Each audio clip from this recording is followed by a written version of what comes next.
Բարև պարոն Նախասյան, շնորհակալ եմ, որ եկաք տաղավար, մի քանի թեմաներ եք առանձնացրել եւ երևի սկսենք այս հարցից։ Այսպես ԱՄՆ պետքարտուղար մեկ ժամով եկավ ու գնաց, հայտարարություններ, փաստաթղթեր շուշտորագրվել, այս ամենը ինչի դրսևորում է, հենց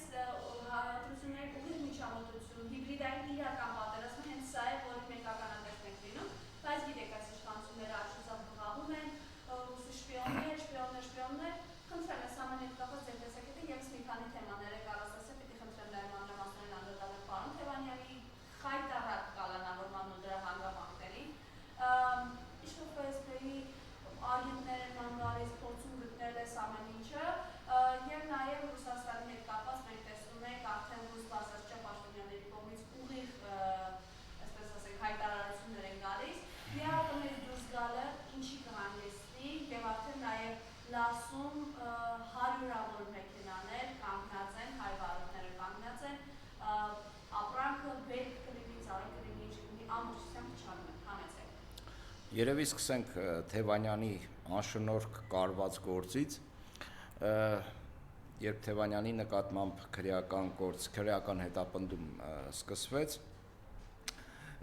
ակնհայտ էր, որ կլիենտը իդեմս Նիկոլ Փաշինյանի հոգեխանգարմունքի մեջ էր եւ նա փորձում է, շարունակում է փորձել չեզոքացնել իր հիմնական հակառակորդներին։ Անդրանիկ Թևանյանը հիմնական քաղաքական հակառակորդներից է Նիկոլ Փաշինյանի իշխանությանը, գաղափարական, քաղաքական եւ խորը ազգային գործիչ, որին չեզոքացնելով նա փորձում է ազդել ընտրությունների արդյունքների վրա եւ կանխել իր անխուսափելի պարտությունը։ Երբ այդ անշնորհ գործը հարուցվեց, նա հայտարարեց դա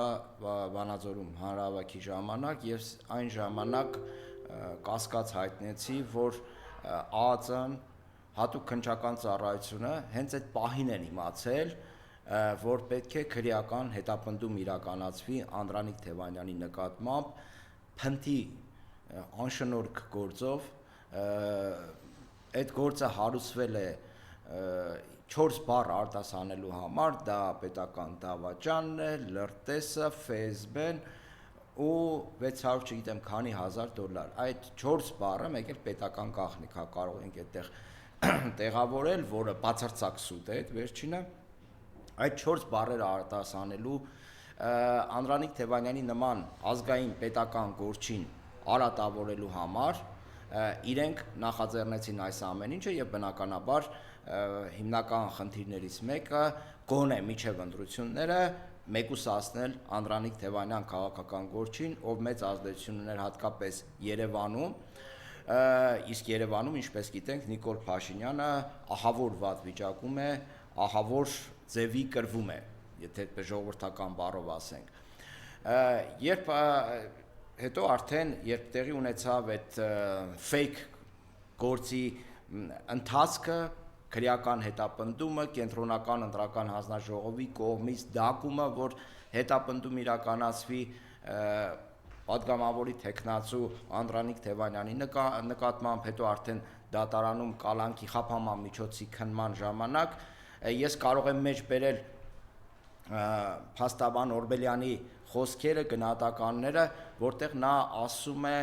որ պետական գաղտնիք հասկացողություն գործի մեջ ուղղակի գոյություն չունի, չկա նման բան, երբ նրանք դատախազներին հարցնում են, բա խոսում եք, տիրաժավորում եք, պետական գաղտնիք, դե ցույց տվեք, որտեղ է գրված պետական գաղտնիք, ասում են դե էսա, չգիտեմ էսա, ինչ գրել ենք էսա, այսինքն իրենք Նիկոլից իմանալով, որ պետքա քրեական գործ հարուցվի, շփ-դփ, սպիտակ թելերով Զև կտորի վրա մի հատ գործ են կարել եւ այդ պատվերի շրջանակներում ուղղակի ամեն գնով հասել են Անդրանիկ Թևանյանի կալանավորմանը։ Սա հայկական պետականության արդարադատության խայտառակ գործերից մեկն է լինելու, Նիկոլ Փաշինյանի հեռացումից հետո սա քննվելու է եւ քննվելու է այն տեսանկյունից, որ պատասխանատվության են ենթարկվելու այն իրավապահները, այն պատվիրատուները, որոնք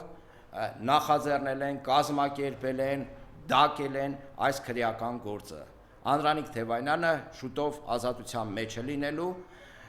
եւ իր վրայից հասկանում եք, ես չեմ էլ ուզում խարան բառը օգտագործել, որովհետեւ Նիկոլ Փաշինյանի կողմից հետապնդվող քաղաքական գործիչները Նիկոլ Փաշինյանի հեռանալուց հետո հերոսացվելու են։ Ես անկեղծորեն հավատում եմ այդ տեսակետին, որ Նիկոլ Փաշինյանի կողմից վարկաբեկվող, քննադատվող, բանտարկվող քաղաքական գործիչները իրականում խիստ ազգային, ազգանվեր, պետականամետ քաղաքական գործիչներ են, որ Նիկոլ Փաշինյանի հեռանալուց հետո արդեն իրենց արժանի տեղն են գտնելու քաղաքական եւ պետական համակարգում։ Իսկ Նիկոլ Փաշինյանի իշխանությանը մաս կազմելու, Նիկոլ Փաշինյանի ապօրինի պատվերները կատարելու խարանը երբեք չի ջնջվելու այդ մարդկանց վրայից։ Դե Նիկոլ Փաշինյանին էլ չեմ քննարկում, որովհետև Նիկոլ Փաշինյանը իշխանությունից հեռանալուց հետո Երանի է տալու Մելիք Ֆրանգյուլի, այսպես ասած, փառքին։ Ինքը պատմության մեջ մնալու է, ես էլ եմ ասում, ավելի վատ, քան Մելիք Ֆրանգյուլը։ Այստեղ չեմ էլ ուզում Նիկոլ Փաշինյանին քննարկել։ Եվ եւս մեկ կարևոր հանգամանք նշեմ, որ իրենք այն մարդիկ, ովքեր ասում են Անդրանիկ Թևանյանը, իմիջիայլոց դրանք հիմնականում ԿՊԱ-ականներն են, ես ուրիշ մեկին չեմ տեսել, որ հավատա Անդրանիկ Թևանյանին վերագրվող այդ հանցագործությանը, չկա, ես այդպիսի մարդ չեմ տեսել, ուղղակի նույն սոցցանցերում ԿՊԱ-ականներն ու իրենց ֆեյքերն են, եթե գիտեք ինչն է խնդիրը, Նիկոլ Փաշինյանը առաջնորդվում է Գեբելսյան քարոզությամբ, այսինքն այնպիսի մեծ սուտ պետք է ասես, որ մարդիկ դժվարանան չհավատալ այդ ստին, մտածեն, որ լավ էլի այդ վարչապետի պաշտոնում դրած անձնավորությունը այդ պետական համակարգի, իրավապահ համակարգը ինչպես կարող էին այսպիսի մեծ սուտ հնարել, դե տակը գոնե ինչ-որ բան կա, ասենք մի փոքր ասենք, հա, չգիտեմ, ինչ որ բռնվելու տեղ կա, ես ձեզ հավատացնում եմ, լսեք Արամ Օրբելյանի խոսքը, դատապաշտպանի, ինքներդ վերլուծություն արեք եւ կտեսնեք, որ այնտեղ որևէ բան չկա, այսինքն բռնվելու տեղ չկա, որ ասում են մի մաս, այդ մի մասն էլ չկա, այնտեղ ամբողջությամբ ջուր, ուրիշ ոչ մի բան, եւ եթե ինչ որ բան լիներ, ես ձեզ հավաստիացնում եմ, որ հմեկի եթերում եւ հմեկի այդ աֆիլացված ԿՓ-ի այդ աֆիլացված մյուս բոլոր լրատվամիջոցներում հեղեղվելու էր այդ մի փոքր մազի մասին տեղեկատվությունը, ասենք, չգիտեմ, փողի հետ կապված ինչ որ ապացույցներ, այդ պետական գաղտնիքի բովանդակության մասին, ոչ թե ամբողջական բովանդակության, չնայած այնտեղ չկա էլ այդ գաղտնիքը, հրապարակումներ եւ այլն, բայց տեսնում ենք, որ չկա, լռում են ինչի համար, որովհետև խայտարակվել են, որովհետև Նիկոլ Փաշինյանն ու իր իրավապահ համակարգը Անդրանիկ Թևանյանի գործով խայտարակվել են։ Մեր մոտ մի հատ ասացված կա, ասում է էշին նստելը մի այբ է, էշից իջնելը երկու այբ։ Հիմա իրանք նստել են էշին, հիմա չգիտեն ինչպես իջնեն։ Անդրանիկ Թևանյանը այս քրեական գործը մնալու է Նիկոլ Փաշինյանի կոկորդին։ Սա ուղղակի խայտարակություն է, նաև խայտարակություն է այն լռությունը, որ դրսևորում են արևմտյան պետությունների դեսպանատները, ժողովրդավարության համար դոս ծեծող արևմտյան կազմակերպությունները, քաղաքասարակության մասին ես ընդհանրապես չեմ խոսում, որովհետև դրանք վերածվել են նիկոլապաշտպան, իշխանապաշտպան, ֆեյք տարածողների, հիբրիդային գործակալների, եթե այդպես կարող ենք ասել, սա քաղաքական գնահատական է, ու այս մարդիկ լռում են Հայաստանում կատարվող ապօրինությունների հետ կապված։ Սրանք լռում են Նիկոլ Փաշինյանի այլանդակ բառապաշարի հետ կապված։ Սրանք լռում են վարչական ռեսուրսի օգտագործման հետ կապված։ Սրանք լռում են Նիկոլ Փաշինյանի կողմից քաղաքական հիմնական հակառակորդներին ապօրինի մեկուսացնելու հետ կապված։ Եվ իրենց գնահատականը եւս Նիկոլ Փաշինյանի հեռանալուց հետո պետք է արժանանա շատ կոշտ գնահատականի։ Այնպես որ հարգելի ժողովուրդ, ես ուզում եմ ձեզ վստահեցնել, որ Անդրանիկ Թևանյանը հանդիսանալով Նիկոլ Փաշինյանի հիմնական հակառակորդը կամ հիմնական լավ հակառակորդներից մեկը, քաղաքական ամեն գնով Նիկոլ Փաշինյանը ուզում է հասնել Անդրանիկ Թևանյանին վարկաբեկելուն, մտածում է, որ կարող է Անդրանիկ Թևանյանի վրա կարել պետական դավաճանի պիտակը, որը ընդհանրապես չի կարվում, արդեն ապացուցվել է, եւ դրա համար այս ֆեյքային արտահոսքերն են կազմակերպում, ֆեյքերով գրոներ են կազմակերպում, եւ ելի կրկնեմ, շատ շուտով Անդրանիկ Թևանյանը հայտնվելու է ազատության մեջ։ Հաջորդը, որը սերտորեն առնչվում է այս ամեն ինչին, ես կցանկանայի Հայաստանում ինֆորմացիոն հիբրիդային հարձակումները եւ Մարկ Ռուբիոյի այցելությունը իրար կապել, Մարիամը նշեց, որ աջակցություն են հայտնել, այսինքն Ռուբիոն գտնվելով Երևանում օդանավակայանում ընդամենը 40 րոպե այնտեղ հասցրեցին Միրզոյան Արարատի հետ ծլնգի մասնակետ Միրզոյան Արարատի հետ թե ծնգլ Արարատի ծնգլ Արարատ, հա, ծնգլ Արարատ այդ անձնավորության հետ հուշագիր ստորագրել օգտակար հանածոների յուրատուկ շատ հազվադեպ հանդիպող օգտակար հանածոների արտահանման, վերամշակման հետ կապված, այսինքն Միացյալ Նահանգները հիմա շահագրգռված է Հայաստանի հանքահումքային ռեսուրսներով, նաև ինֆրաստրուկտուրաներով, ենթակառուցվածքներով, դա թրիպն է եւ սա եւ այս Ռուբիոյի հետ կնքված համաձայնագիրը նաև վերաբերում է այդ օգտակար հանածոներին, այսինքն Հայաստանը Ամերիկայի Միացյալ Նահանգների համար հետաքրքիր է որպես միջանցք, որով ՆԱՏՕ-ն Թուրքիայի միջոցով կապնվելու է Միջին Ասիայի հետ եւ որպես հումքի աղբյուր կասեն Հայաստան, կասի այստեղ են ոտքի, ինչ ունես մոլեբդին, պղինձ, չգիտեմ նիկել եւ այլն կամ ուրան, այսքան արտահանեք, ասենք Տեխաս նահանգ կամ չգիտեմ Լոս Անջելես եւ այլն, եղավ շեֆ այդ բանի շրջանակներում է, իսկ մյուս կարևոր հանգամանքը այն է, որ Ռուբիոն այստեղ հայտարարում է, թվում է, թե ասենք Ամերիկայի պետքարտուղար, արտաքին գործերի նախարար, ինչ գործ ունի Հայաստանի գործող իշխանություններին աջակցելու մասին հայտարարություններ անի, գովաբանի Նիկոլ Փաշինյանին եւ գործող իշխանություններին, բայց բարձրում է Ռուբիոն գործ ունի, հավանաբար այստեղից շատ են խնդրվել, ասել են արեք մի հատ թուղթ ստորագրենք, թեկուզ ասենք օգտակար հանածոների արտահանման մշակման հետ կապված, միայն թե եկեք այստեղ մի երկու բառ ասեք, որ աջակցում եք արդեն քաղաքական անկման հատակում գտնվող Նիկոլ Փաշինյանին, ամերիկացիներն էլ չեն մերժել, հիմա ասել են 40 րոպե գնանք այնտեղ աջակցություն հայտնենք, բայց ես մի բան նշեմ, եթե նման հայտարարություն արվեր, ասենք Ռուսաստանի կողմից,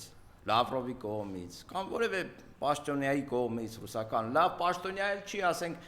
Ռուսաստանի դեսպանատան պահակը,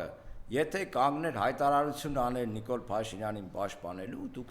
կտեսնեիք, թե ինչ վայնասուն, ինչ աղմուկ, ինչ աղաղակ, հրայրոց, հասեք, փրկեք, Ռուսաստանը հիբրիդային միջամտություն է իրականացնում Հայաստանի ներքին գործերին, վառ ապացույց Ռուսաստանի դեսպանատան պահակի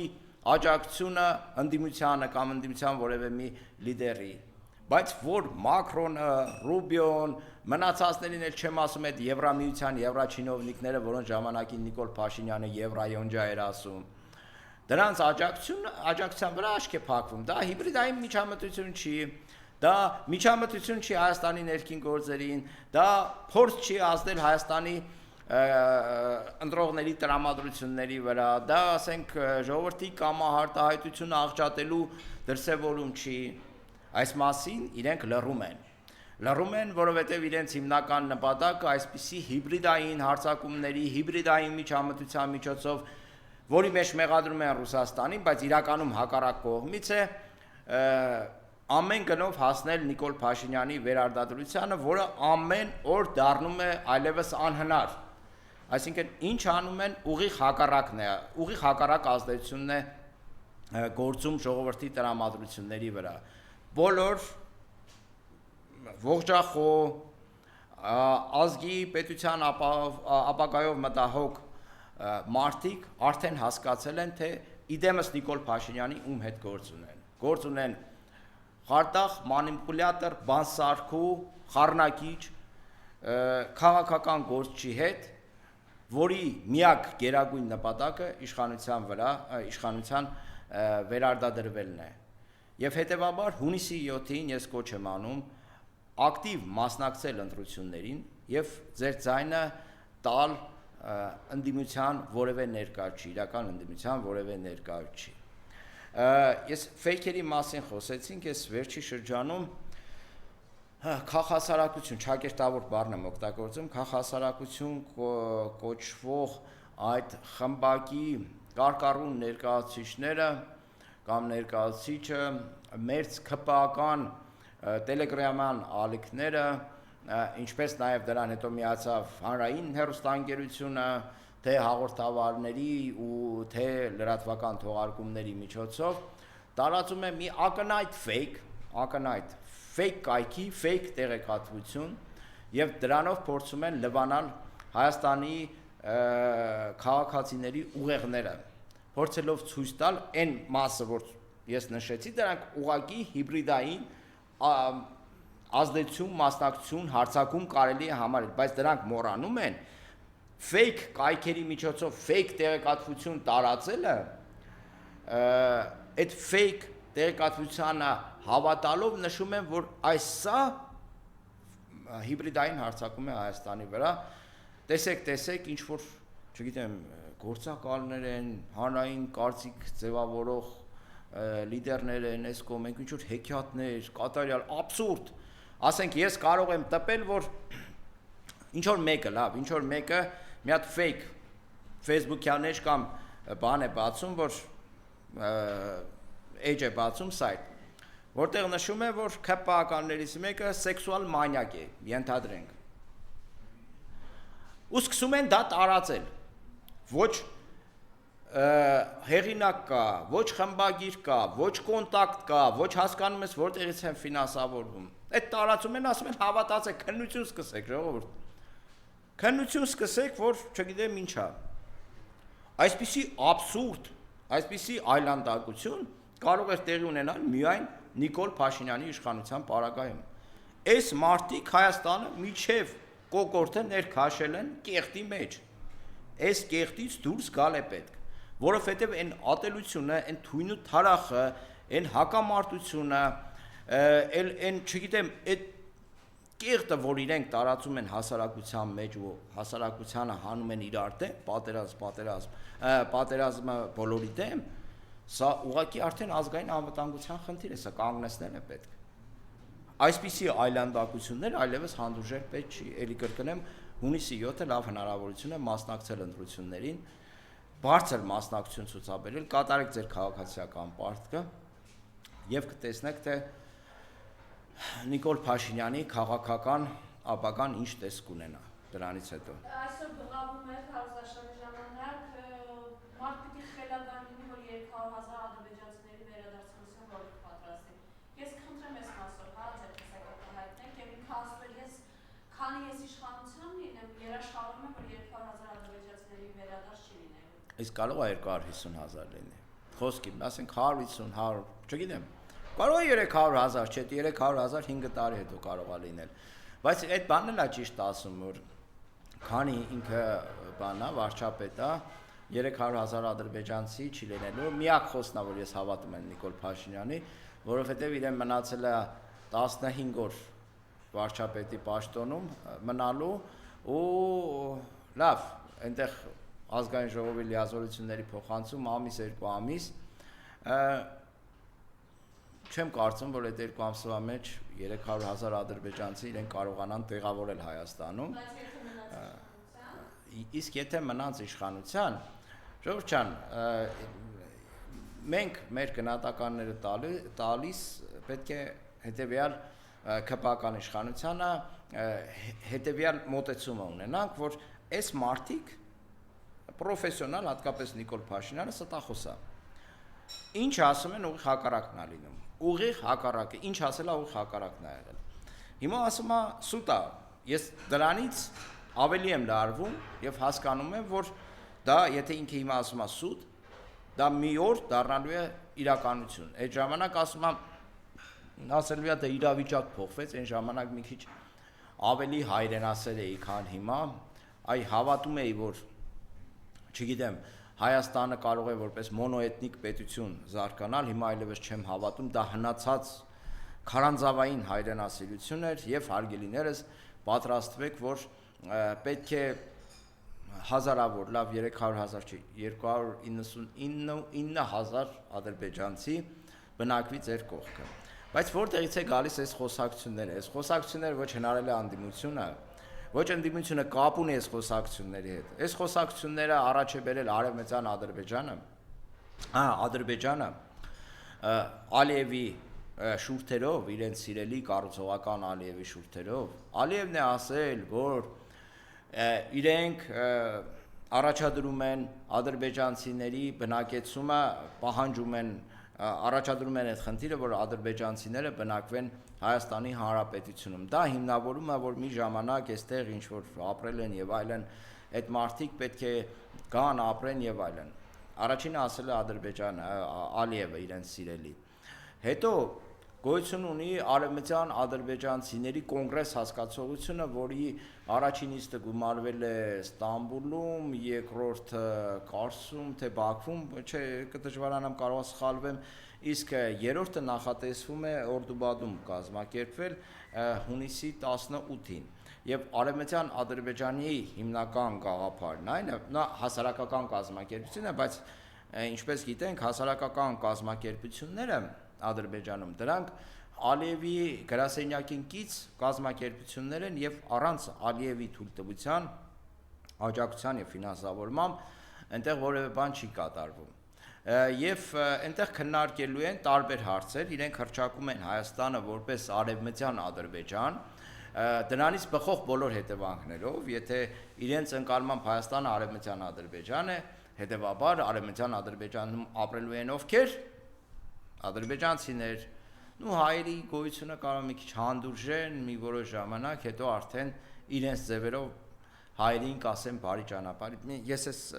ինչ որ մղձավանջային բան եմ նկարագրում, բայց քանի որ մենք անընդհատ մղձավանջերի միջով ենք անցել, հետեւաբար մտավախություն ունեմ, որ մի օր եթե սրանք մնան, մենք կարող ենք հայտնվել այդ մղձավանջի մեջ։ Եվ Ադրբեջանը նույնիսկ 10,000, նույնիսկ 20,000 չգիտեմ, ասենք 100,000 ադրբեջանցիների գոյությունը, դա հետագայում հանգեցնելու է արդեն ոչ թե 300,000, այլ 500,000, 600,000 ադրբեջանցիների։ Ի վերջո իրենց սիրելի Սիմոնյան Ալենը ժամանակին հայտարարել է, որ հայերը այո պետք է սովորեն, ընդունեն, որ կգա ժամանակը եւ իրենք կապրեն ադրբեջանցիների հետ հարևանությամբ։ Այսինքն այս թեման գեներացրել են ԿՊԱ-ականները կարկառուն Նիկոլ Փաշինյան եւ այլն, չգիտեմ Ալիևը ԿՊԱ-ական է թե ԿՊԱ-ական չի, բայց հոգով կարող ԿՊԱ-ական լինի, որովհետեւ իրենց սիրելին է։ Մի խոսքով այս մարտիկ են գեներացրել, հիմա կարում են ընդդիմության վրա։ Ընդդիմությունից դա ինչ կապ ունի вообще, ընդհանրապես։ Դուք եք այս ամեն ինչը գեներացրել, դուք եք բերել պարտության, դուք եք բերել կորուստների, դուք եք Ալիևի բերանը լեզու դրել, դուք եք Ալիևին այնքան երես տվել, այնքան եք Ալիևի ախորժակը բացել, որ հիմա, ասենք, այլևս Արցախով չբավարարվեց։ Երևանն էլ է ուզում, Շիրակն էլ է ուզում, Լոռին էլ է ուզում, Սյունիքի մասին էլ չխոսեմ։ Այսքանը։ Եվ Ռուսաստանի հետ կապված ամեն դեպքում նորից կանք ինչ է նշանակում ԵԱՏՄ-ից դուրս գալ, եթե դուրս են գալիս, ինչ տնտեսական խնդիրների առաջ են պահվելու եւ արդյոք Ռուսաստանը կկոշտացնի ավելի իր գործողությունները։ Դուրս են գալիս թե չէ, հիմա շատ դժվար է պատասխանել, որովհետեւ դա կատաստրոֆիկ հետևանքներ կունենա Հայաստանի տնտեսության վրա, առաջերտին սոցիալ-տնտեսական իրավիճակի վրա։ Իսկ ինչ վերաբերվում է կոշտացնելուն, գիտեք, այդ կոշտացնելուց ճուժելու է հայ ժողովուրդը։ Ես չէի ուզենա, որ Ռուսաստանը նման վերաբերմունք ցույց տա, բայց մյուս կողմից էլ գոյություն ունի Նիկոլ Փաշինյանի նման պատեապաշտ քաղաքական գործիչ, որը հանուն իր իշխանության վերարտադրության պատրաստ է բոլոր հնարավոր պրովոկացիաներին գնալ, հաշվի չառնելով, թե դրանք ինչ ազդեցություն կարող է ունենան, դրանց պատասխանը ինչ ազդեցություն կարող է ունենալ Հայաստանի Հանրապետության վրա։ Հայաստանի Հանրապետության վրա էլի կրկնեմ, շատ կատաստրոֆիկ ազդեցություն է ունենալու, ոչ եվրոպացիներն են փրկելու, ոչ առավել եւս թուրքերն ու ադրբեջանցիներն են փրկելու։ Մենք վերադառնալու ենք քարեդար, ցուրտ ու մութ տարիներ, կոպիտ ասած, տնտեսությունը ուղղակի ծնկի է գալու։ Այս իրավիճակում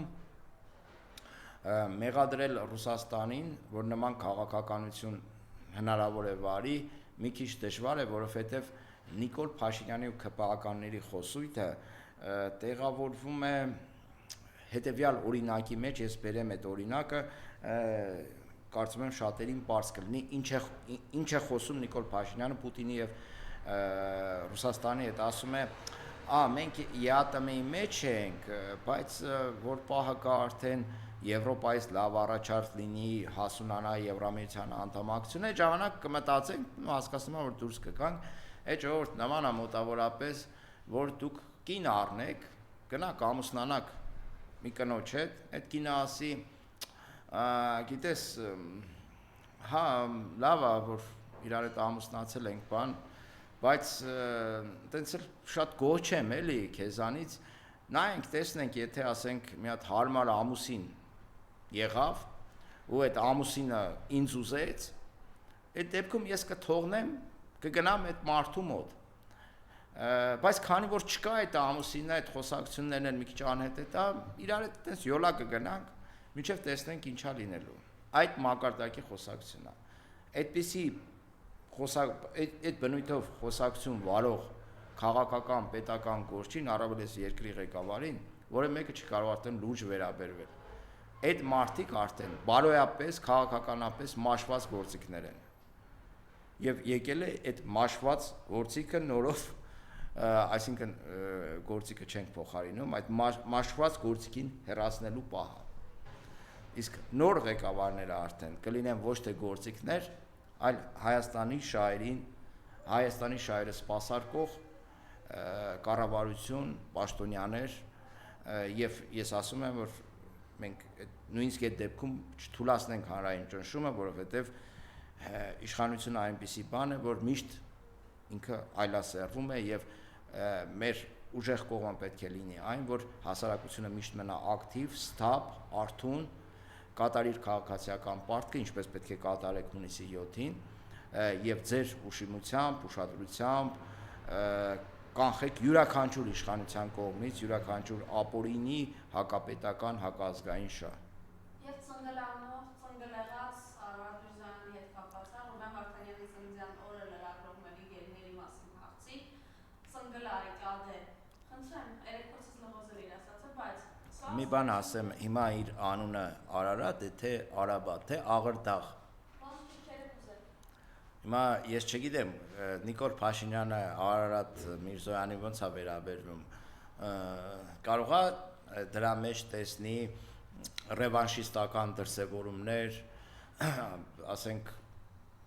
հետապնդման ենթարկել մարդկանց, ովքեր իր սիրելի արտգործ նախարարի անունը դրել են Արարատ, դա չէ որ պահանջատիրության դրսևորում է առ Թուրքիայի Հանրապետություն, դա ակնհայտ նկարտումներ են Մասիս Սարի նկատմամբ եւ այդ առումով ծնգլ Արարատ Միրզոյանին կարող է, ասենք, վերանվանել Աղրդաղ Միրզոյան։ Ամենալավ տարբերակը դա է, Արաբատ այդքան չի, Արարատը հիշեցնում, Աղրդաղը արդեն նորմալ է։ Իսկ ինչ վերաբերում է ծնգլին, այս մարդիկ արդեն այնքան են իրականության զգացողությունը կորցրել, այնքան թքած ունեն հասարակության նյարդերին ազդող, հասարակության մեջ էմոցիա առաջացնող իրադարձությունների երևույթների նկատմամբ, այնքան իրենք իրենց անպատժելի են զգում, որ նման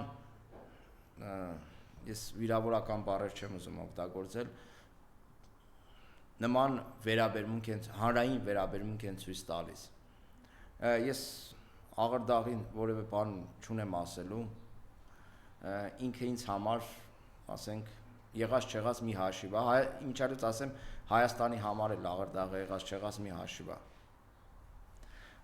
Երևի այսքանը ես ուղղակի հակահիգենիկ եմ համարում նման մարդկանց մասին խոսել էլի։